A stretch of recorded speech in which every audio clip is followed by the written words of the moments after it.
Salam-e-Jahan. Welcome back, Nazreen. We'll continue with our discussions with our special guests. Yes, I mean it's talking to them is like it's kind of an eye opener also. They have so many things that they have said that our viewers must have liked and must have enjoyed. Coming back to the situation of you three reverting to Islam now. And we have, I think we've touched a little bit on this, but I would specifically ask that, you know, what negative reactions that you had from your friends circle, your colleagues, your people on the road, you know, because we hear this all the time. For example, we heard somebody was just trying to kill women in you know, because they were wearing hijabs. So these kind of negativism is there. So can you share some stories with us, Marty? Yes, I have had with my two brothers who I haven't mentioned. My one wished me good luck. Yeah. My other who's more the joker. And by the way, I was more religious than both of them. Than my whole family in the form of religion. Yeah. But my other brother said to me, "You mean you're going to become one of those men who wears a dress?" I said, "I haven't yet, but probably." And here you are. And he called me back and he apologized. Okay. But the one very negative attitude I did have. Yeah. This is before I had converted. I was at my daughter's house. We had been out for a couple of beers. Okay. And this one friend of hers, this took place in her house, was very negative about Islam. And I knew it, and but he started peppering me with questions and making comments about Islam and making comments about Islam. And I looked to my daughter. I didn't say anything. Please stop this. But she didn't. Finally, you did. I was boiling over, and I finally said something so negative to him and terrible to him, and I got up and I left. Mm-hmm. And my daughter came running out crying, etc., etc. Yeah. I said something pretty terrible to him, and I had planned it. And I drove around the corner. Yeah. And I said to myself, Martin, you might have been annoyed about what he was saying, but if you hadn't had those 2 beers, you wouldn't have said that last thing to him. Okay. And I never had another drink after that in my life. Wow. So it was maybe a good thing that it was a blessing in disguise for you. It was a test on me. Yeah. As a male Muslim, Yeah. and as nobody knows I'm a Muslim if I'm in my normal life.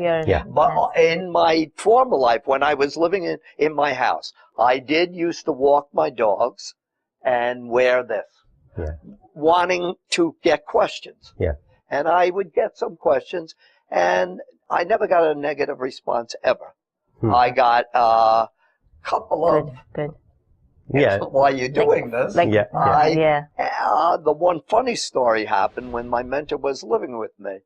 No one knew I was, and my mentor came out from the backyard, and he looked like Lawrence of Arabia in a white thing with the thing on. And this woman with a very good sense of humor said, "What's going on here?" And I told her, and she was very Catholic. And I said, "I'm thinking of converting to Islam."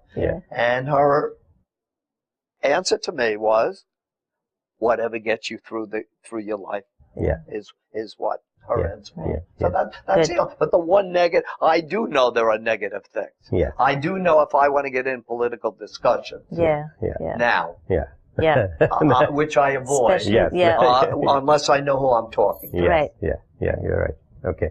How about you, Kai? Alhamdulillah. In all honesty, I can count on one hand the amount of negative encounters I've experienced since coming to Islam. And it seems to be a pocket group of older women who actually come up to me, usually American in their 50s. I think it has some type of correlation with the women's social movement that might have occurred while they were in their prime. And so usually it has to do with is your husband making you cover? You know you're beautiful. You don't have to do this. Why are you being oppressed? So it's just more of this this feeling of they need to come and save me from the big oppressor who is making me do all of this. So alhamdulillah, that really, I found that the more open that I am, the more calm I am, and the more I explain to them that this is my choice. Usually, after about 5 minutes, they start breaking down those barriers of questions, and then they start, wow, well, you actually are an educated woman, and you made this decision on your own. Okay. So alhamdulillah. That was actually one of my questions about, you know, the stereotypical ideas that people have what Islam is, and you kind of touched base on that a little bit. Elena, did you have anything like that happen? And anybody said negative or about Islam or being oppressed? Yes, it has multiple times. Okay. And a couple of years ago too, and also when the whole ISIS thing started, you know, on the media going crazy, I was always, it was more comfortable for me to just put an abaya in the morning. So I used to go to work very early in the morning, black abaya on, and just go to work. It was easy than to try to choose an outfit. And that was not a good idea. Because at that time, I was getting the dirty looks. And even one lady at one point came up to me, and she was Hispanic as well. And I didn't expect that from her because, I mean, she didn't know I was, but it's like my own race is being racist to me. And she made some comments like, oh, are you part of ISIS? And like, it was like a joke, but it kind of like, you know, kind of trying to hurt me. And, she's like, oh, you work with children. You shouldn't be doing this. You should dress differently. Aren't you hot? Like, all sorts of things. But, I kind of try to be like the better person because I represent Islam. So I didn't want to, you know, you never know who could become a Muslim. So I wasn't a Muslim before. So I don't want to say anything bad. So I kind of like just, you know, went with the flow and try to, you know, make it understandable to her, the reason why I cover. And so life is normal now, right? Yes, alhamdulillah. You still get the looks. Sometimes. You know, the reason for getting the look these days is because what is happening in the world, especially in the Islamic world, whatever is going on and whatever ISIS and other forces are doing, hurting Islam by using the name of Islam. So now you are ambassador of Islam. Being ambassador of Islam, you need to, I'm sure that whenever time comes, you defend Islam. How do you do that? I defend. I don't know I like that word. I stick up for Islam. So that's a better word. Because I will say to someone that you're misinformed, that this is the way it really is, and this is the way it doesn't always look that way. But if you go and read the Quran, this is the way Allah set it up, and this is the way the Prophet Muhammad started it and had it going very well. What's going on in the world that you're seeing is not always a good representation of Islam. I agree with you on that. I have my own feelings about that, I would say to you. I don't get the ISIS comments, but I hear enough of them on TV from the White House on down. And they hurt me as a Muslim. They hurt me particularly as a born Muslim American, that this is going on in this country. It sort of sends the hair on the back of my neck. Very strong. Unfortunately, a lot of non-Muslims don't take that initiative to go and research what Islam is and, you know, what it says. They just, you know, listen to the news and they believe, you know, this is it. You know, look at all these Muslims. But, you know, that's what we need, is to people to go and research yourself, see what Islam is, you know, and obviously it has a lot of good in it. That's why we have, alhamdulillah, so many people who are reverting to Islam. It's happening more and more. Yeah, when they start reading Quran, learning about it, they know this is Islam, this is what I want to be, this is who I want to be.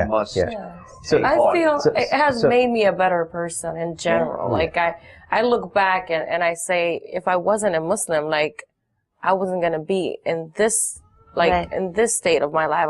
Who knows what I will be doing. Exactly. But alhamdulillah, like my life has become so much better because of Islam, because of Allah's guidance. And in every way, like Islam teaches you how to dress modestly for a reason.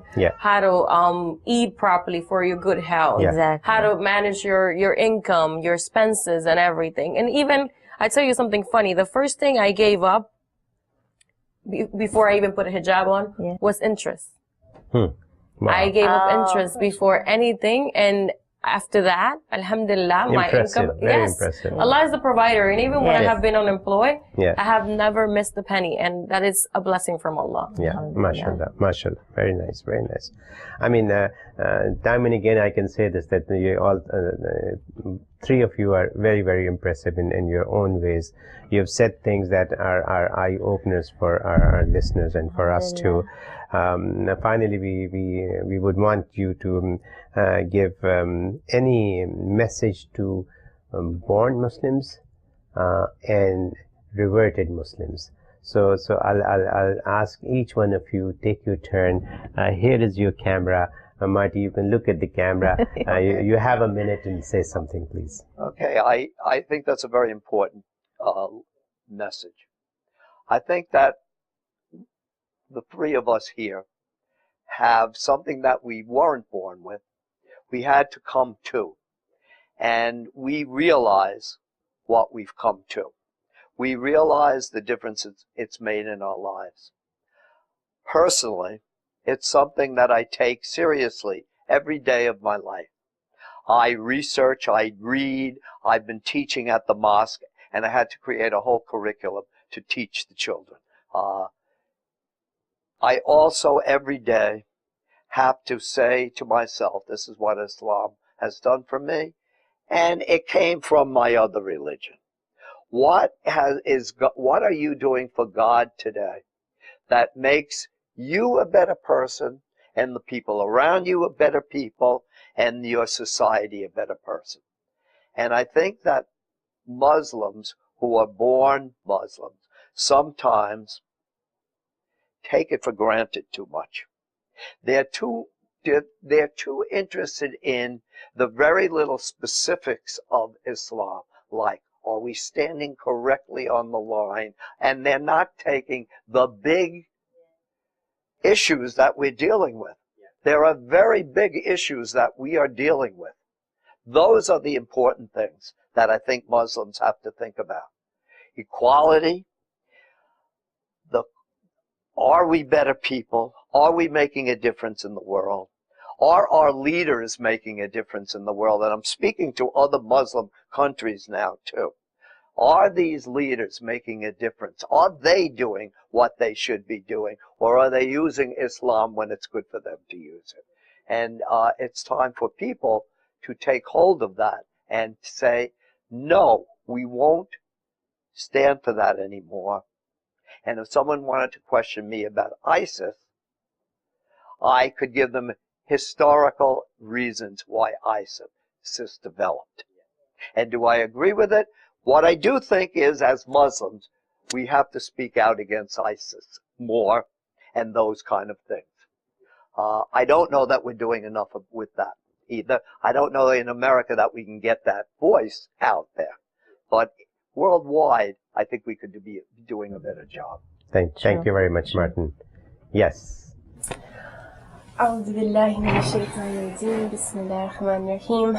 Foremost, I'd like to reach out and just spread a message to any new converts, new reverts coming to Islam. I couldn't quote anything better than Yusuf Islam, former Cat Stevens, who said that he's glad he found Islam before he found Muslims. And I think that that's a really important point to remember when coming to Islam. Please do your best to stick to Quran, stick to Hadith. You could go to one masjid and it will look very different than another masjid that you go to. Do not be discouraged. Follow what you read in the Quran, follow what you read in the Hadith, and then try to find someone that you connect with in regards to your religious beliefs, especially in regards to what the Quran is having to say. Find a mentor, find a group or a circle of sisters or brothers who can help guide you, and make sure that it's guidance that is gentle and kind and loving, because this is important, and that's what Islam is about. Islam is about spreading peace and love to all those around us. Thank you very much. That was beautiful. Yeah. She really got inspired. Well, I do share his views as well with, you know, feeling like some Muslims, I wouldn't say just born Muslims, even Reverts as well, that they do take Islam for granted. Like if you are being blessed with this beautiful deen, the least we could do is practice it. The least we can do is be dutiful to our Lord, our Creator, and be thankful to Him. So I feel, yes, we should implement more of this, you know, try to be there more, like, especially for our Reverts, like, you know, help out. And so for converted Muslims, once you made the decision to become a Muslim, make sure, like, in your heart, the most important thing is your intention. It's not so much, we're going to struggle with hijab, we're going to struggle with the prayers, it's everything new to us. But at least if your, you know, your intention is there, it's just to please Allah, that's the most important thing. Allah will guide you. Yes. Inshallah. Thank you so very, very much. Alhamdulillah. Very well said. All three of you. Thank you so much for coming. Thank you very, very much. Khawateen Hazrat, आपने इन reverted Muslims को सुना भी, इनकी एक एक बात जो थी वो ऐसी है जो हमें करनी चाहिए. ये लोग they are very well informed, they are educated in religion, and they are practicing Muslims. So this is impressive, and this is what we all should be doing. And once again, I would request you all, if you come across any converted Muslim, reverted Muslim, please look after them, please take care of them, please help them out. It is very important. And again, thank you for watching us, and Inshallah next week. And gentlemen, thank you. Inshallah next week. Yes, go ahead. Inshallah next week we'll see you, and we'll have more guests and more interesting topics. So please join us again. Thank you. Thank you for Allah joining. Hafiz. Allah Hafiz.